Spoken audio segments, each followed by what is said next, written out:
Hello everyone. आज हम पढ़ेंगे क्लास 10th की poem dust of snow written by Robert Frost. हमारी पोएम का नाम है डस्ट ऑफ स्नो और हमारे पोएट का नाम है Robert Frost. Now we start with our first stanza. The way a crow shook down on me the dust of snow from a hemlock tree. The way a crow, जिस प्रकार से एक कौवा shook down on me. Me here refers to the poet, कवि के ऊपर हिलाता है.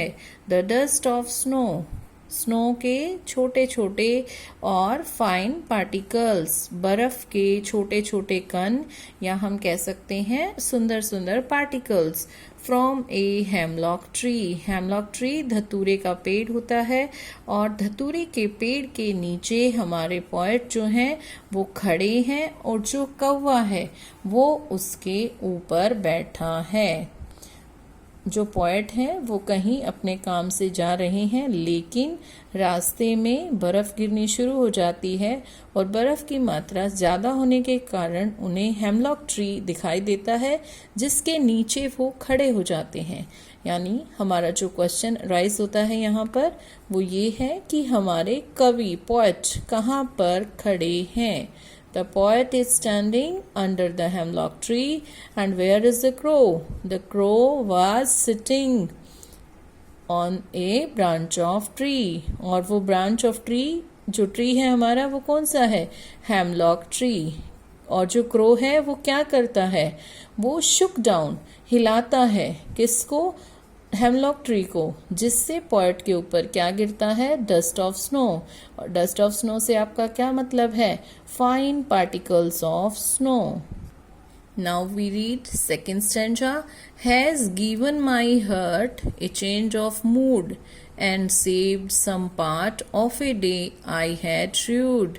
हैज़ गिवन माई हर्ट, मेरे दिल को कुछ तसल्ली मिलती है. ए चेंज ऑफ मूड, और जो पोएट का मूड बिल्कुल खराब हो गया था अब वो थोड़ा सा ठीक है. And saved some part of a day, और कुछ दिन का हिस्सा उस कौवे की, उस पेड़ को हिलाने के कारण बच गया है. आई हैड रूड, रूड होता है मॉर्न, दुख में. जहाँ हमारा पोएट जो है वो दुख में खड़ा था, अब ये जो कौवा है इसने पेड़ को हिला दिया है जिसके कारण फाइन पार्टिकल्स जो पोएट पर गिर गए और अब हमारे पोएट का मूड बहुत ही अच्छा है. Now we read brief summary of this poem. Brief summary started with poet's mood and in starting शुरू में poet's mood very sad, बहुत उदास था. पोएट कहाँ खड़ा था?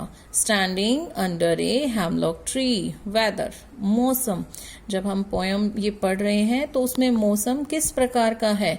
Very cold and it had been snowing. बहुत ठंडा है, बर्फ गिर रही है. और फिर हमारा जो तीसरा पार्ट है क्रो, कि क्रो कहाँ है? क्रो आता है came and sat on the branch of hemlock tree, hemlock tree पर बैठ जाता है. Shook dust of snow on poet, poet के ऊपर डस्ट ऑफ स्नो गिरा देता है जिससे क्या होता है? पोएट्स मूड चेंज, पोएट का मूड बदल जाता है. स्टॉप थिंकिंग, अब पोएट बुरे दिन के बारे में नहीं सोच रहा है. तो डस्ट ऑफ स्नो गिरने से क्या क्या चेंजेस आते हैं? पोएट का मूड चेंज हो जाता है और fall of dust of snow proved to be something good and joyful, और यहाँ पर बर्फ के गिरने को गुड और जॉयफुल बताया गया है. Now the poet began thinking of the day in a good mood, और अब जो बाकी का दिन पोएट का बचा हुआ है उसे वो एक अच्छे मूड में बिताता है.